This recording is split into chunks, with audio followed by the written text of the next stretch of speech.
Hello and welcome to Clearview Television. We are reaching you live from Nigeria's capital city, Abuja.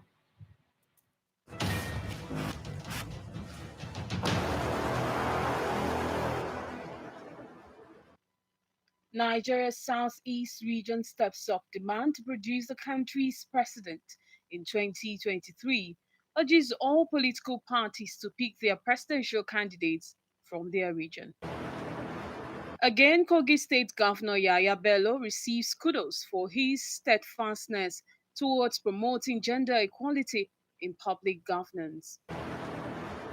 Crash has left at least 11 people dead and about 100 others injured in Egypt's Baha city, north of Cairo province.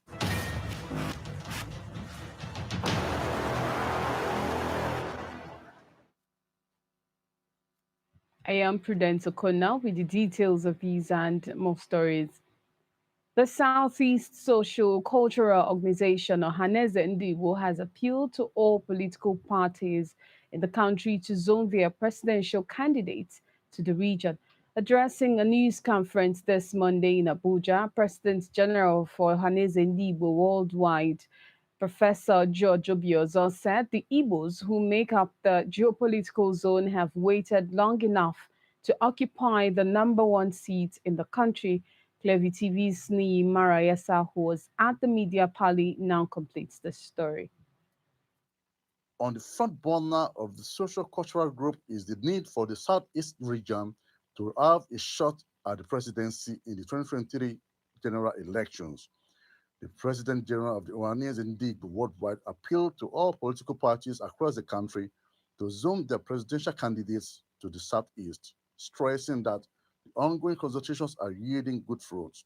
He said that all the citizens from the Southeast are allowed to express their interest in the 2023 presidency. Professor Obiazo, 78, who recently emerged as the new President General of Ohanese Ndigbo, lamented that if the 2014 Constitutional Conference recommendations were implemented by the government, some of the recurrent challenges facing the country would have been addressed.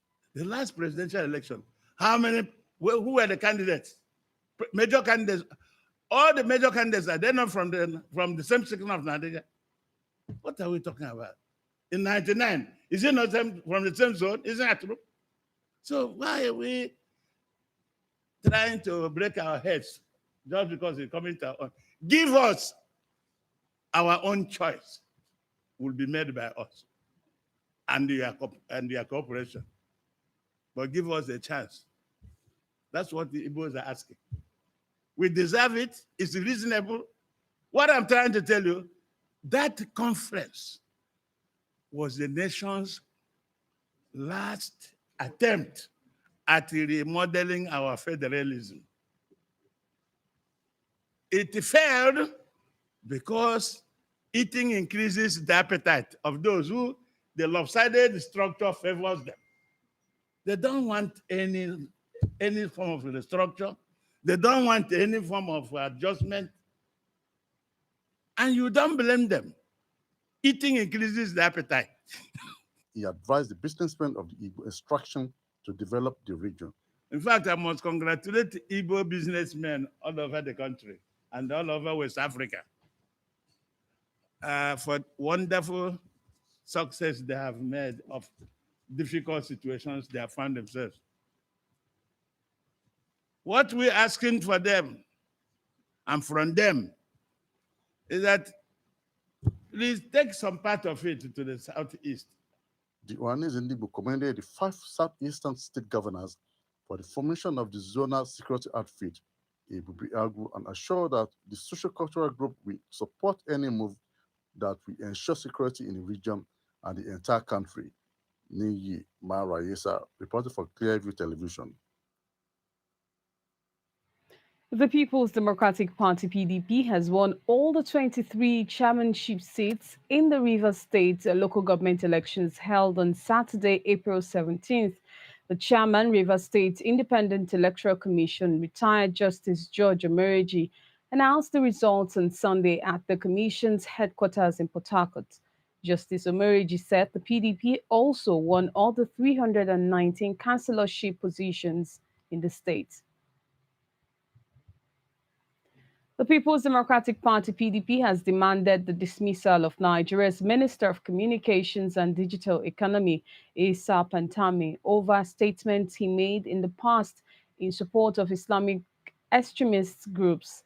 Audio recordings of Pantami's past teachings, where he declared support for Al Qaeda and Taliban, resurfaced last week, generating debates on social media platforms, with many Nigerians calling for his removal and others defending him.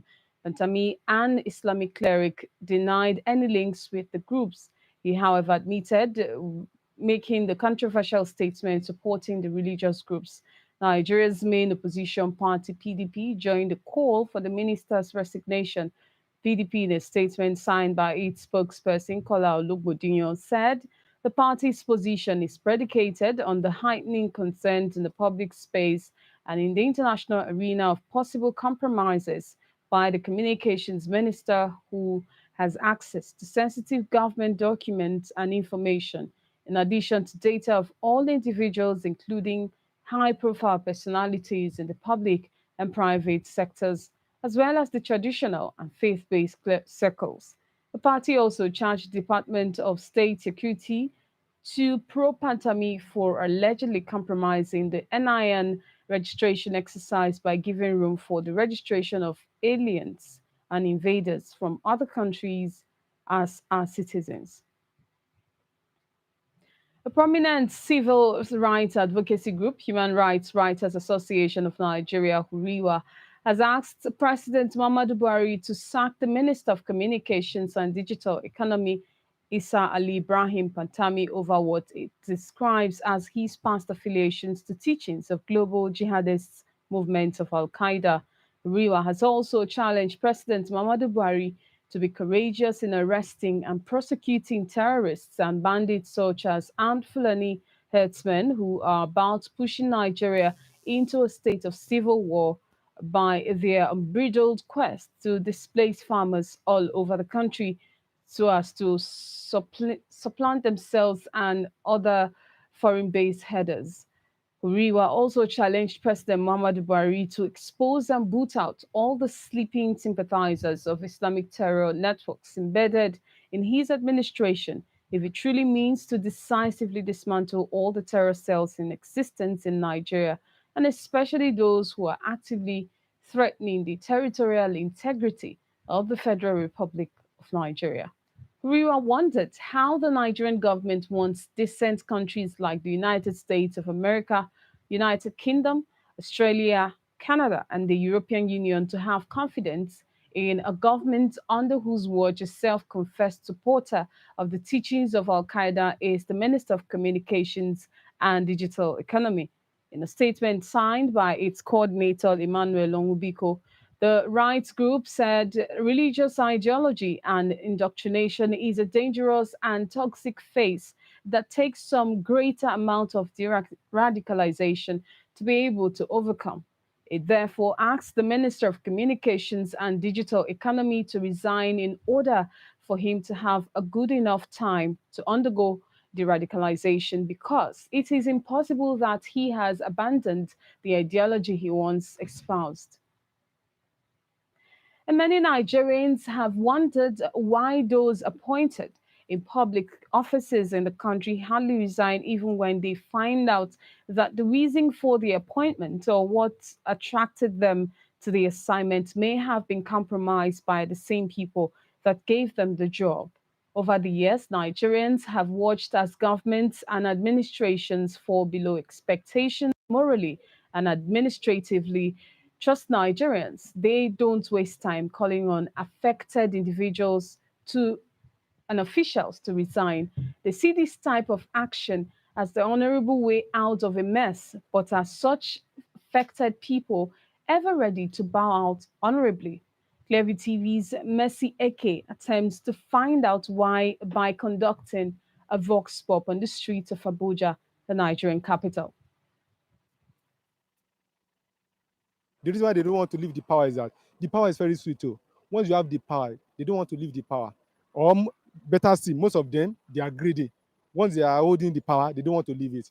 Even if possible to transfer the power to their children, they want to do it because the power is very sweet. When you are in power, you enter any congregation, people recognize you. People know that so person is around. The respect, everything, the regard given to you, you know. So that one is enough for someone to remain on the post, to maintain that power, compared to being an ordinary citizen or whatever. Our leaders are selfish. That's number one, and also um, they feel that the youth can't do it. They believe that they are the only one that can do it, and that's why they don't release power. They just want to be there so they can be in charge always. But why Africa will view that Africa don't like to leave power is this? It's because of how we think. As an African man or woman, we always think about our relatives. After me, who will inherit me? That's why it look like Africa, they don't want to leave power. In the advanced country, it's already part of their culture. They feel guilty, whether they are guilty or not. They feel guilty for that accusation, being accused at all. They feel guilty. They feel bad. So they will now, on their own, they want to resign. But in Africa, especially in Nigeria, let me say, should I say it's already part of our culture? If you are accused of something, you don't easily give up. And how do I mean? That is, you will just wait for the law to take its course. And while they are looking into it, you will still want to keep that particular seat or position pending when the outcome judgment is given. We don't want to leave power because we want that fame. We want that fame to continue to gain that fame and power. That is just it. Probably many people have been poor for some time, and that struggles, they don't want to go back to that struggle. So no matter how you insult them or abuse them, when they remember that past, those struggles they had, they just don't want to go back to that struggle. That is why they feel, I cannot leave this power. If they like, they should insult me. It's not my business. I cannot leave this power. Nigeria's Minister of Defense, Major General Bashir Magashi, retired, says more soldiers are to be recruited to end the Boko Haram insurgency in the northeast. According to him, the recruitment of soldiers with professional skills and fighting equipment with strategies could rout out remnants of terrorists from their hideouts. Addressing troops at the Military Command and Control Center, Maiduguri, the Borno state capital, Magashi said the deployment of more soldiers to Sambisa Forest, Lake Chad region, and the Mandara Hills would be inevitable to end the war. During his visit in Borno State, the minister called a meeting of top military commanders of the Operation Lafia Dole in Borno State. Part of his visit to the state, he said, was to assess the fighting spirit of the military troops in Operation Lafia Dole. I am here to assess the fighting spirit of our troops in Operation Dole. We have already directed that all their problems, constraints should be put on paper to enable us study them and be able to come with a plan. We have studied the requirements and we are here to verify and see how best we can proceed so that we can bring this war or this insurgency to a logical conclusion. Bashir Magashi, while addressing the men in uniform, urged them to employ professionalism in tackling insurgency in the state, while reiterating government's determination to address issues bordering on welfare and equipment. The defense minister told the soldiers that their effort would not go unrewarded. Very soon, we will embark in the recruitment of other soldiers and officers so that we can improve the manpower holding of our armed forces. The minister, alongside his entourage, paid a visit to the wounded soldiers at the 7th Medical Services Division Hospital at the Malari Cantonment in Maiduguri, Borno State. You're watching Clearview Television News. More stories to come after this timeout.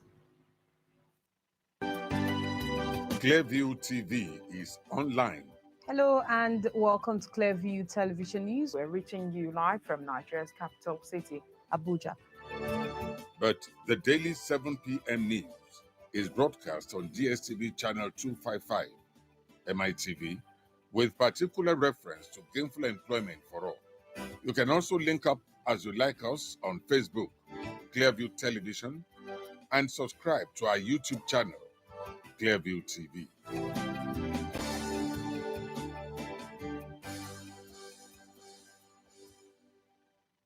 Nigeria needs employment generation by governments and all, for many reasons. Some are serious about this, but many others are not. 7 p.m. news on YouTube, Clearview TV every day says it all. Subscribe now.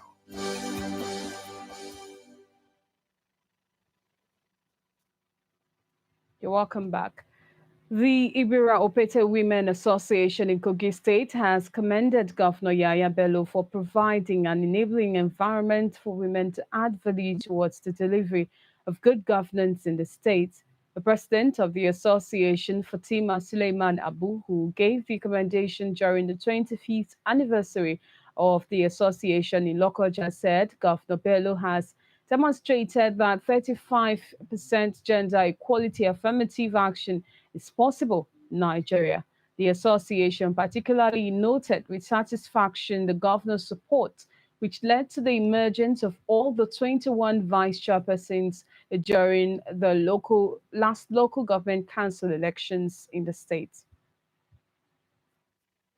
The elected president of the association, Fatima Abu, gave the governor thumbs up for equally appointing women into various positions. Fatima promised that her association will continue to support the administration of Yahya Bello and his ambition because he has given women the opportunity to preside over sensitive offices. The association cares for widows, orphans, and less privileged. And thirdly, we are here for our Governor, Excellency Yaya Adoza Bello. By the grace of God, Almighty Allah will lead him to the present, and we are working for him. Representatives of the national, state assemblies, and state governments were present to celebrate the women. Some of them who spoke to journalists said the president, through the association, has touched many lives positively. They encouraged her to continue with her progressive strides. This association is well known for a very long time. I must say they are an empire, not just an association or a group of people. But Barrister Shaba Ibrahim has pledged and he has promised to make them smile, to put smile on their face, to make them happy, and to make sure that he has stood as a pillar behind their sources. They have been doing well, and I want to challenge them to do more, as we are ready to partner with them to do what is needful. I will continue to pray that they should continue in this same spirit. They should not relent at all, and that whatever they have desire that caused this launching today, because they have lineup of things they wanted, I know that God will bring it on their way, and God will provide the means to achieve all that they have requested for. And by God's grace, they can only grow better and become better in the society. They called on the government and well-spirited Nigerians to support them financially, morally, materially, and physically. Members of the association emphasized on their vision and plans for the future. We are looking for mobility that can convey us from one place to another, mostly states. Most of we Ibiras, we are married to outsiders. Some are married to Ondo. We can enter state to state, to at least converse. We will love His Excellency to look into our problems and our constraints and do one thing for us, to keep us more happy. We have widow among us, and there is some people that they used to go and borrow money, but in our meeting, we tender our opinion to Governor Adoza Bello to help us. As we are helping each other in our meeting, we want him to help us. The association gave awards of excellence and outstanding leadership role to a selected few. Kogi State Governor Yahaya Bello was honored with an Excellence Award for his outstanding leadership roles and the most gender-sensitive governor in Nigeria. Awardees describe the honor as a motivation to do more, move the state forward, and better the lives of the people. I have to commend your group for being so dogged and being so cooperative with you, despite all odds. I think they are the best for you. Don't hold them tight. The future is this for you. I know that for them to have seen me and watch my activities among them, they deem it fit for me to be awarded, and I appreciate God. I thank God for giving me the opportunity to receive the award. I dedicate the award to God Almighty.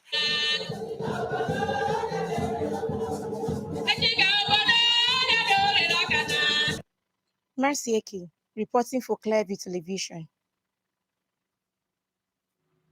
The Kogi state government has established mobile courts to prosecute commercial drivers who fail to relocate the newly opened Lokoja Mega Park for loading and offloading of passengers.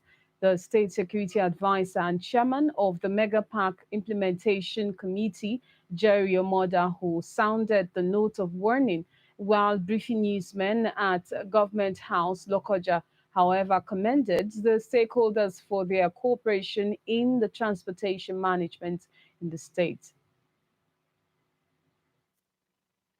During the press briefing, Omoda recommended the stakeholders in the transportation management for their cooperation. The mega park is believed to be one of the major achievements of the Governor Yahaya Bello's administration.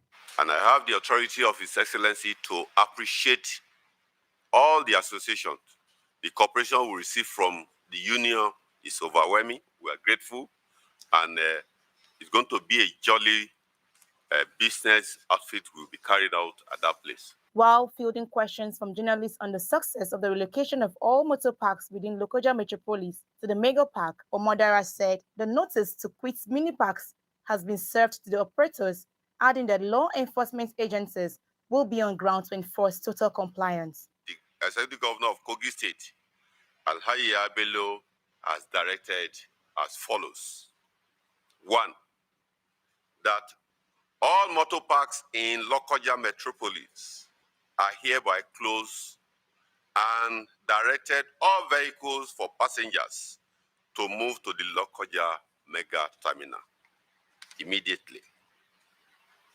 All parks and mini parks within Lokoja Metropolis have been served notification of closure. They have all received their letters today, and we have their acknowledged here. He said part of the government's decision includes revocation and redesignation of all parks titles. Government will announce and designate all lands and spaces formerly used as motor parks in Lokoja within days. No vehicle is allowed to carry passengers in any part of Lokoja except at the mega terminal. All vehicles traversing Lokoja Metropolis must drop off their passengers only inside the mega terminal. Security agencies, along with Kotroma, are hereby directed to impound any vehicle that violate the order and issue relevant fines accordingly. The Commissioner for Information and Communication, Kingsley Fanwo, said even the popular ABC Park will relocate to the mega terminal. It's going to have a space. It's already having a space inside the park. So you can load from there and you can offload your passengers there. It is even to the safety of our people. You just pick people by the roadside and you are taking them to Port Harcourt, taking them to Enugu. We don't want that anymore. We want whoever you are taking from Kogi State or whoever you are dropping in Kogi State will have a record. So it is safer for the state government, for the transporter, and even for the travelers. Union leaders promised total compliance and urged the government to intensify efforts at sensitizing the populace. In all this effort that have been put in place, I still observe something that it needs to complement this effort is by making jingle available. The mega terminal, Lokoja, opened for operations on the 15th of April 2021. Mercy Eke, Clearview Television. And from Potiskum, Yobe State, comes this report that Governor May Malabuni has visited the Potiskum Trailer Transit Park under construction to assess the level and quality of work. Clearview TV's correspondent Modubemi Gujba reports that the park, which has provision for 4 different trailer parking spaces, with each to contain 250 trailers, 25 shopping malls, police and fire service stations, mechanics workshop, and dormitories for passengers. On arrival at the project site, the governor was conducted around the project by the Commissioner for Commerce, Industries and Tourism. Alhaji Burma Shatima said the Potiskum Trailer Transit Park is one of the capital-intensive projects executed by the state government under the supervision of his ministry, which includes the construction of modern markets in major towns across the state. Briefing the governor on the level, quality, and speed of the project, the Director of Public Building, Engineer Joseph, informed the governor that the park is consists of 4 different trailer park spacing, with each containing 250 trailers, 25 shopping malls, police, fire, work service stations, and dormitories for passengers.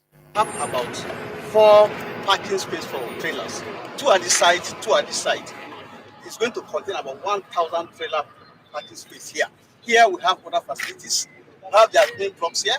We have about 2 floors suspended hostel, that is 2-story building. We have admin, we have police, we have shopping mall, we have the mosques, we have wash bay, we have where you also service cars and other a lot of facilities. Fielding questions from newsmen, Governor Mai Malabuni expressed satisfaction with the quality at which the speed of the work is progressing, urged the contractors handling the project to adhere strictly to contractual agreements and specifications, and expedite action to complete the project within time frame.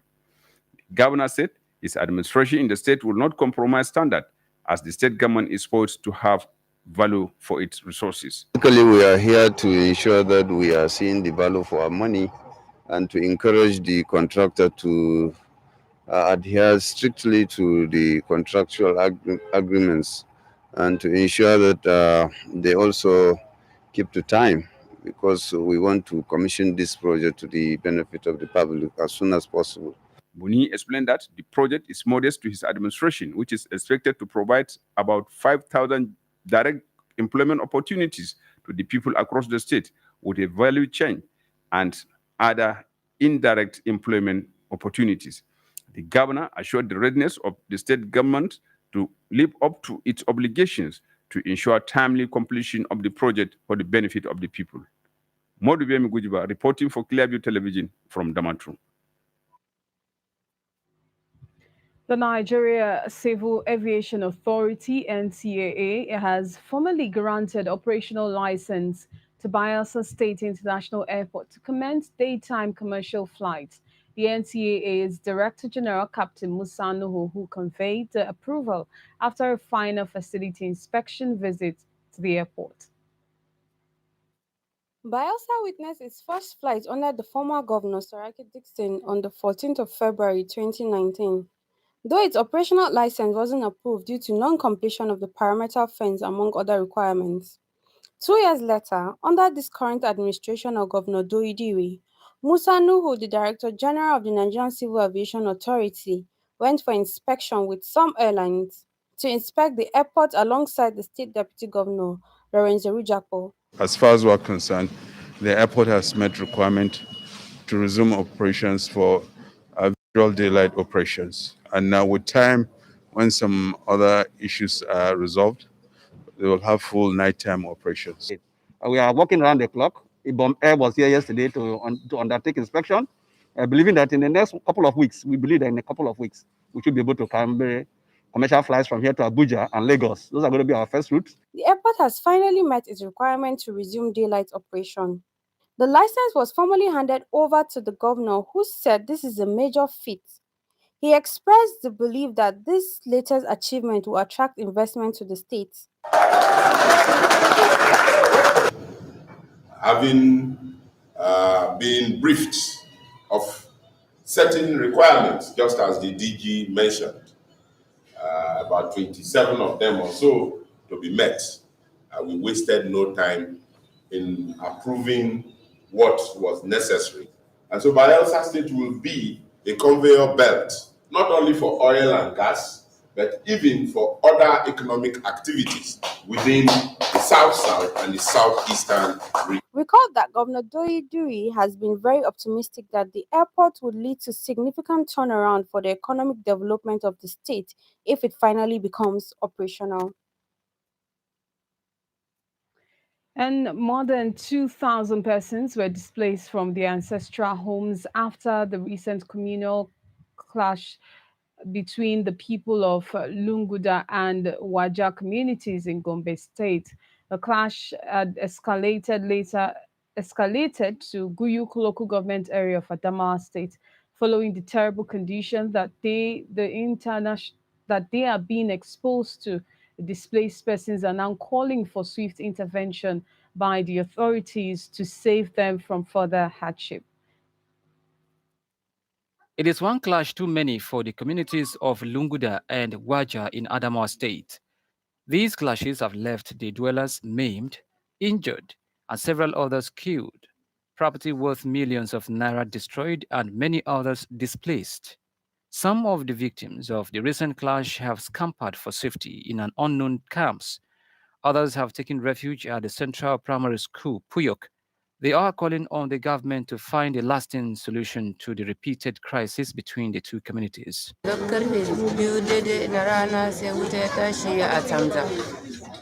Daga can Tamda sai muka gudu aka zo Falo da Wani aka haura gundumi. Daga can shine mutane sun fara guduwa zuwa nan. Kun gwamnati ta taimaka mana abin da aka kone mana abincin mu babu. Duk abin da ya rage aka fitar mana da rayuka muna da bakin ciki sosai. Mu muna roƙon gwamnati su ba mu taimako na kariyan security saboda tsari kanmu.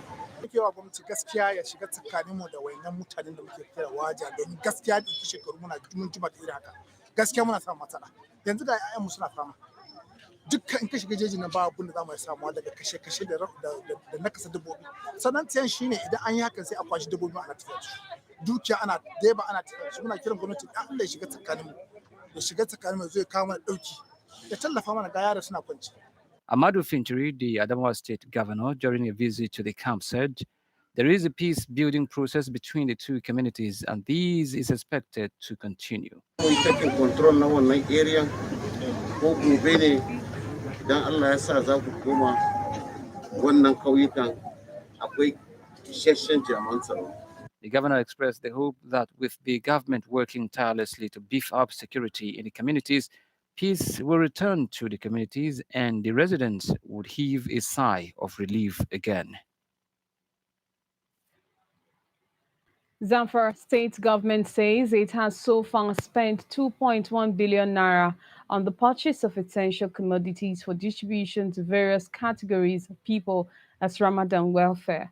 The Commissioner for Information, Ibrahim Dosara, disclosed this on Sunday in a statement in Gusau, the state capital. He said the chairman of the main committee for distribution of this year's Ramadan welfare package, who is also the Speaker of the State's House of Assembly, Nasiru Magaria, has assured that the gesture would reach all beneficiaries in the state. He said already the Speaker had set up various committees to ease the distribution. The Commissioner further revealed that the 450 truckloads of the welfare packages contained rice, millet, maize, beans, sugar, and milk, and that the items are being distributed to the vulnerable, less privileged, internally displaced persons, civil servants, and other categories of members of the public. The Commissioner said the aim is to help in reducing the hardships being faced by people and to enable them to conduct the Ramadan fast with relative ease and happiness. Dusara further stated that in order to ensure equity, fairness, and justice in the distribution exercise, the governor has ordered that committees be constituted at the state, local government, and ward and polling unit levels with members drawn from the political class, labor, traditional, and religious leaders. The welfare grains include 60,000 bags of rice, 50,000 bags of millet, 50,000 bags of maize, 30,000 bags of beans, 10,000 bags of sugar, and cartons of milk. This is aside from the consignment allocated for workers, orphans, people with special needs, internally displaced persons, imams, Quranic schools, and other relevant organizations. And on the foreign scene, the Democratic Republic of Congo will begin its COVID-19 vaccination campaign on Monday. The country postponed the exercise last month over fears elsewhere regarding the safety and efficacy of AstraZeneca vaccine. The country received its first doses of AstraZeneca on 3rd March and has now reassured the public that the doses are safe for use. Priority will be given to health personnel, people who suffer from chronic diseases such as diabetes, hypertension, and basic social personnel. That is to say, those who are in constant contact, said Health Minister Esteni Longodo.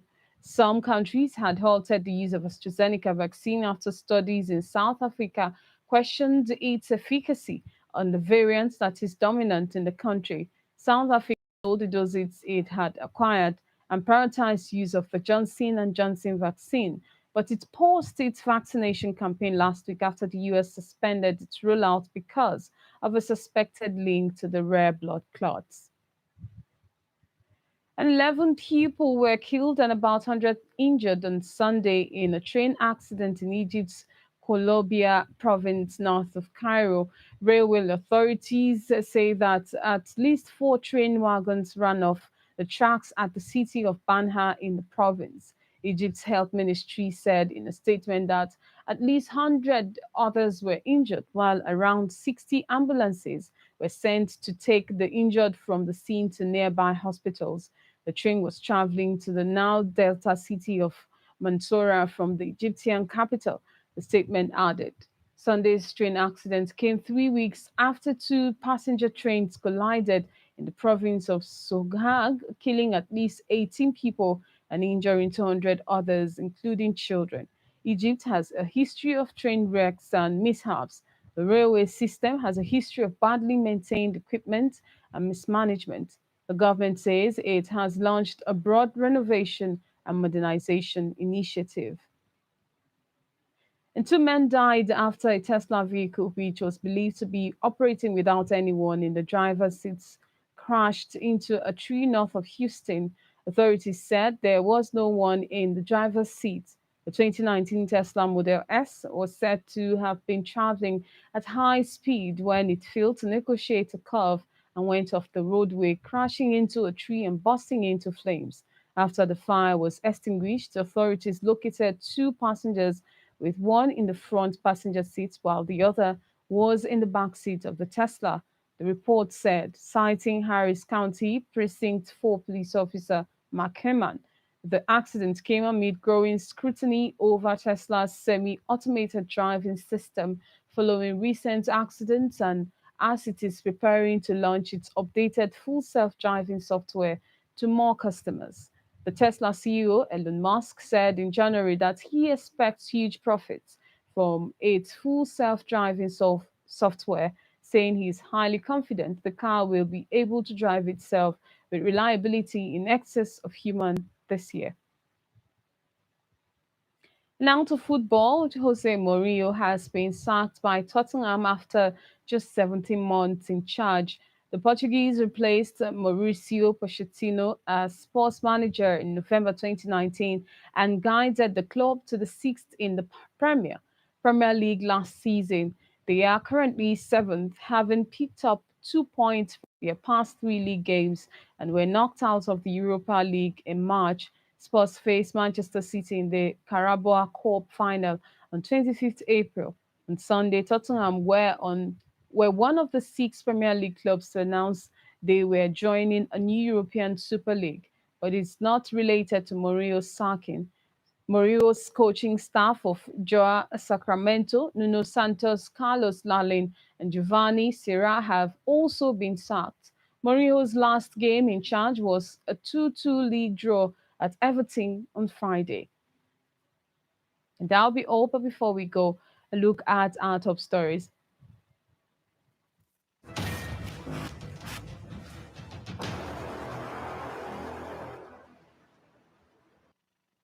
The Southeast Socio-Cultural Organization, Ohaneze Ndibo, has appealed to all political parties in the country to zone their presidential candidates to the region. Addressing a news conference this Monday in Abuja, President General of Ohaneze Ndibo Worldwide, Professor George Obiozo, said the Igbos, who make up the geopolitical zone, have waited long enough to occupy the #1 seat in the country. The Ibira Opete Women Association in Kogi State has commended Governor Yaya Bello for providing an enabling environment for women to add value towards the delivery of good governance in the state. The president of the association, Fatima Suleiman Abu, who gave the commendation during the 25th anniversary of the association in Lokoja, said Governor Bello has demonstrated that 35% gender equality affirmative action is possible in Nigeria. And 11 people have been confirmed killed and about 100 injured in Sunday's train accident in Egypt's Kwalebia province north of Cairo. Railway authorities say that at least 4 train wagons ran off the tracks at the city of Banha in the province.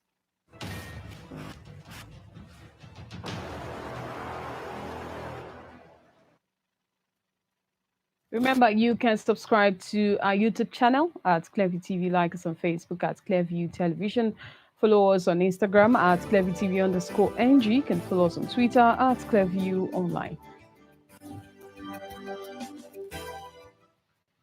I am Prudence Sokona. Many thanks for joining us.